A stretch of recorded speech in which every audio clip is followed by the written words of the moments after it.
Greetings Animal Crossing fans, I'm Eurogamer's Ian Higton and welcome back to Swindon, the only island in the entirety of Animal Crossing to have scored 0 on the Food Standards Agency's hygiene rating scheme. Seriously, don't eat here, you'll die.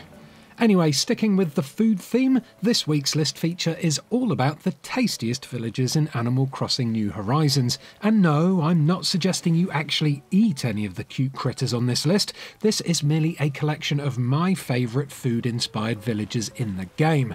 This could include their names, their outfits, their home decor, or, as we get closer to the top of the list, some incredible combinations of all of these things.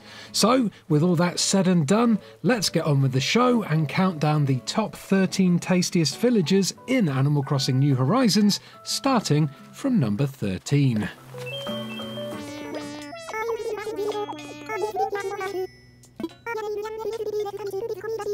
Okay, let's kick this list off with the subtlest of food-inspired felines, Lolly, the cute grey tabby cat with quotation marks for eyes. Visually, there's nothing about Lolly's look to suggest that she's been influenced by some lunch, but as the famous saying goes, foodies only skin deep. Actually, it doesn't go like that at all, and to be honest with you, that pun made absolutely no sense, so let's just move on, alright? Anyway, the real reason Lolly managed to claw her way onto this list is simply down to her name and her catchphrase. But while there are many other villagers not on this list who have food-inspired names, like, say, Limburg or Apple, there are some extra food references in Lolly's profile. Obviously, a lolly is a sweet treat, that goes without saying, but what's interesting is that Lolly's Japanese name is Ramune, which is also the name of a famous Japanese soft drink. Ramune comes in a variety of flavours like lemon and lime, strawberry and orange, all of which are very sweet, just like her initial catchphrase, which is bonbon. So you see, she may only be slightly inspired by food, but these facts go to prove that Lolly doesn't suck.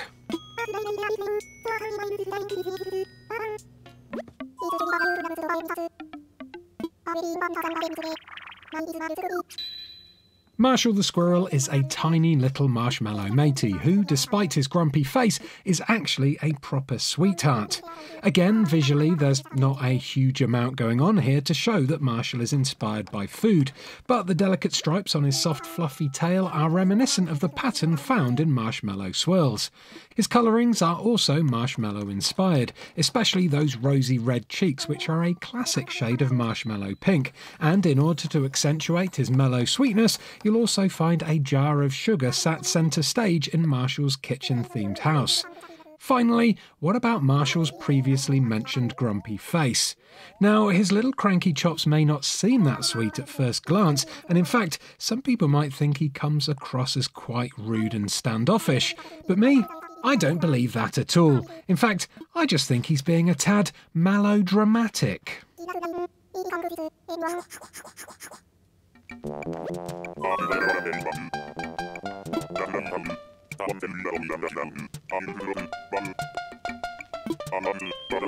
The next food-inspired animal on this list is Angus, and no, I'm not telling whoppers. Angus the bull is likely named after the Aberdeen Angus breed of cow, which could explain his catchphrase McMoo. McMoo could be something else entirely though, as it's also reminiscent of the famous burger chain McDonald's and their chain of famous burgers, the Big Macs. That's not the only burger reference though. Rival burger company Burger King also have a famous range of burgers called Angus burgers, which, just like Angus's t-shirt here suggests, are flame-grilled to perfection. Finally, in keeping with the meaty metaphors, there's a white stripe on Angus's head that runs from the top of his brow down to the start of his nose. This stripe gets bigger as it reaches his muzzle, which makes Angus's head look rather like a juicy T-bone steak. Oh gosh, I'm getting hungry already. Anyway, moving on.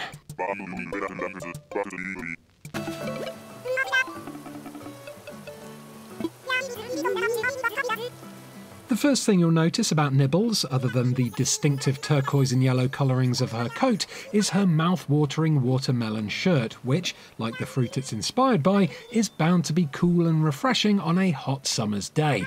Nibbles doesn't just cosplay as food though. Both her English name and Japanese names are inspired by the act of eating.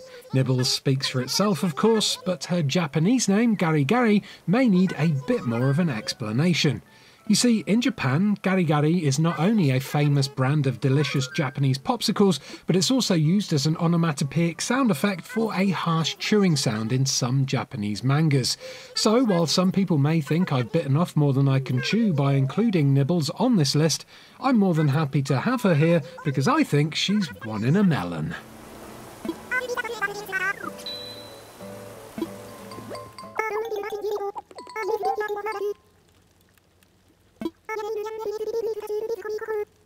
Now, Coco the rabbit may seem like an odd inclusion on this list, especially if you're one of the people who believe her design is based on something called haniwa, which are small terracotta clay figurines that were buried with the dead in Japan between the 3rd and 6th centuries. If this theory is true, that would mean that Coco is the ghost of a dead villager who's inhabiting and animating a clay replica of her ex-body, which isn't very tasty at all. Thankfully, there are other Dindins-inspired theories surrounding her English name, which are much easier to stomach for all you food fans out there. Firstly, Coco could be short for coconut, an idea that's not too far-fetched, if you take into account the fact that she's got coconut colouring and also 3 dark holes where her eyes and mouth should be. Real-life coconuts also have 3 dark holes in them, but these aren't for facial features. These are actually germination pores, which are little carpels from which, under the right circumstances, new coconut shoots will sprout. But Coco's name could also be a reference to coca, the main ingredient in chocolate, and as there's a whole holiday tradition in the West that's been built around chocolate bunnies, this theory might not be too hard to swallow.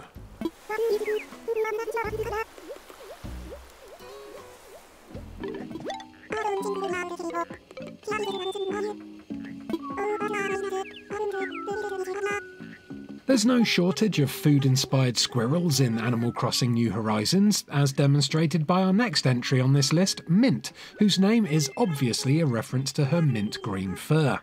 Mint's catchphrase, "Ah," is an obvious allusion to the refreshing sensation of a cool mint candy, and this is accentuated by the pattern on her bushy tail, which resembles the look of peppermint swirl sweets. Mint has even designed her house around the mint theme, and everywhere you look you'll find furniture and items which are decorated in cool green hues. Even the shampoo bottles in her shower and her tea set are mint themed, and all of this is quite a refreshing change when compared to all the other villagers who just make do with boring old woodblock furniture.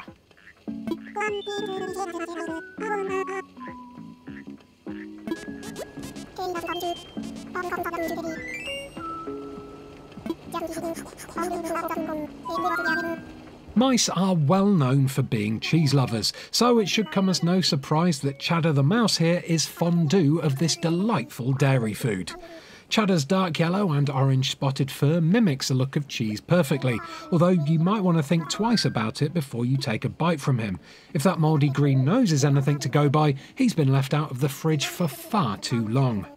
Cheddar doubles down on his feta fetish with his initial catchphrase of fromage, which is the French word for cheese, but for some reason this theme doesn't spread to his home decor, which seems to resemble a posh high-rise apartment. You gotta be kidding me, Cheddar! There's not even a whiff of cheese about your house. Honestly, how dare he do this to us?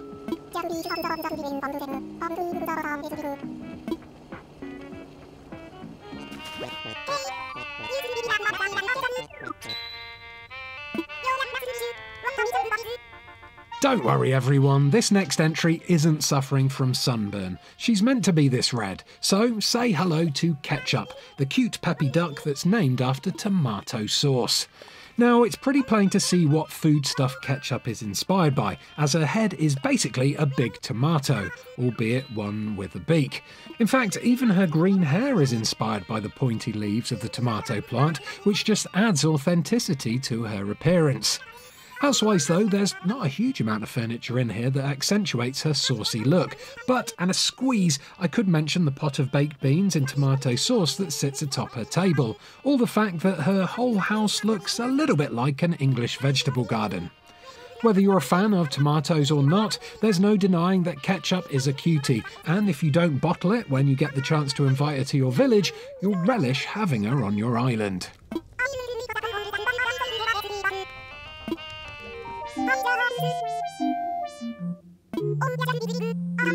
This next tasty treat is a pristine tangerine who's anything but mean. Say hello to Tangy, the citrus-inspired kitty who has a head shaped like an orange. Tangy's orange-yellow coat and pitted skin on her face makes her look just as sweet as the fruit she's mimicking, but it's the addition of a small green leaf on her head that rounds off the whole fruit's look. If you're lucky enough to have her custom house on your island, Tangy will go even further with her fruit fancying, because she's decorated it wall to wall with fruit-inspired wallpaper and furniture, including an Apple TV, lol, and a pear-shaped bed. Seriously, if you find Tangy appealing and you vitamin C her hanging around on a mystery tour, aren't you going to feel bad if you don't manage to squeeze her onto your island?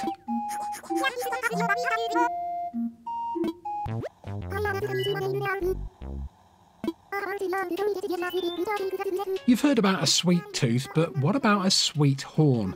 Well, along with having one of those, meringue here is also basically a strawberry shortcake on legs, as referenced by her signature catchphrase. So if you're hungering for a classic cake-themed villager, look no further. Meringue's name was inspired by the meringue, a classic light and airy dessert that has a crisp outer shell, and her unique upturned strawberry horn, pink frosting colourings and cute little chef's outfit give her the look of a professional cake baker. It's her cafe-inspired home that's the real icing on the cake here though. Everything is decorated in lovely light icing shades, and there's even a giant ice cream in the corner of her room, which you'll miss massively if Meringue ever decides to desert your island. Meringue is easily one of the sweetest villagers in the game, and she'll definitely add more sugar than spice to your island if you invite her to stay.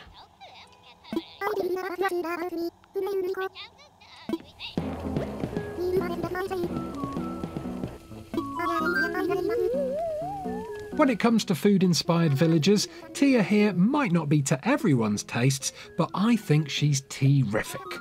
Tia's design is of course based on a cute china teapot, and her trunk mimics the shape of a spout perfectly. Her colouring is delightful too, with dainty yellow accents forming a band around her head and pretty light blue flower markings on her cheeks, ears and head. And yes, I know that a teapot isn't technically a foodstuff. Believe me, I should know because I just tried eating some bone china and my broken teeth and lacerated tongue are proof that they're not edible. But what's inside teapots is a foodstuff, and that's only accentuated by Tia's house interior, which is basically a quaint English tea room. Tia's design really is one of the most imaginative in the game, and she even wears a maid's dress as her default outfit, which just adds to the whole tea room aesthetic. To me, Tia conjures up images of afternoon tea with tiny little sandwiches, a lovely warm brew, and maybe even a clotted cream scone or two on the side. I love the way her tea theme covers every aspect of her existence on the island, and as such, excluding her from this list would have been pure insanity.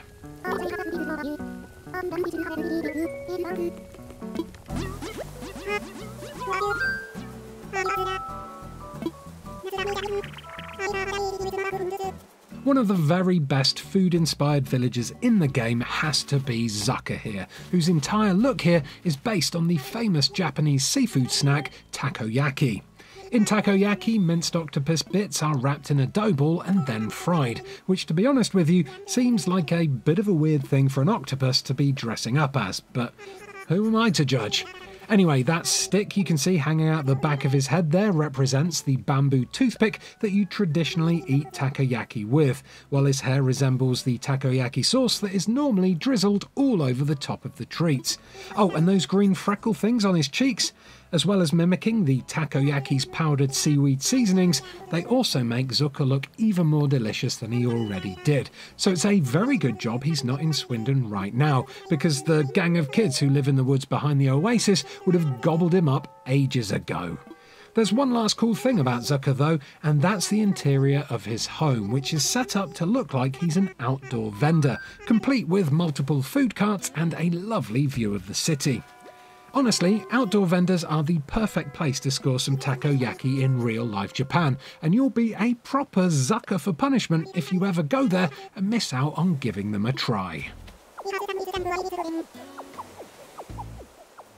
And finally, the #1 tastiest villager in Animal Crossing New Horizons according to me is Frita.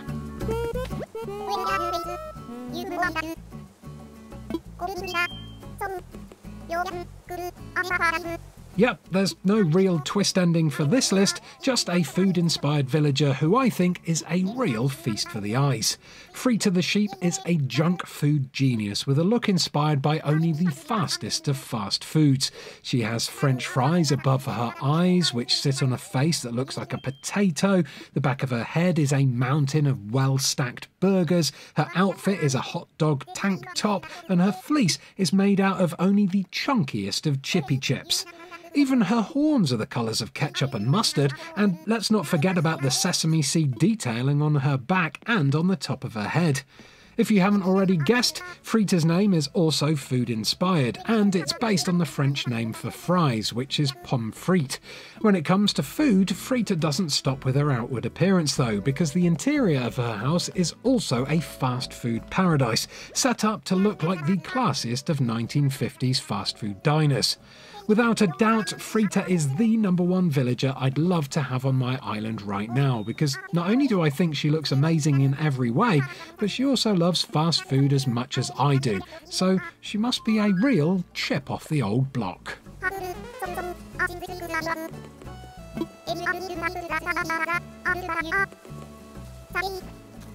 And that, my friends, is that. Those were the 13 tastiest villagers in Animal Crossing New Horizons, according to me. But which food-inspired villagers do you love the most? Is there an appetising animal that you'd love to whisk away to your island, or have some of my choices turned your stomach? Share your thoughts in the comments below, give this video a like if you enjoyed it, and please do think about subscribing to Eurogamer if you want more Animal Crossing videos in your life. If you haven't had your fill of AC yet, by the way, there are some more videos for you to click on screen right now. So, goodbye and good dining. Oh, right, that's me done again. I really need to get some food in me now, though, because that video has made me well hungry.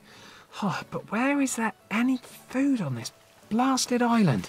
Oh, I think I might have left half a sandwich lying around on top of Trash Mountain somewhere that might still be good.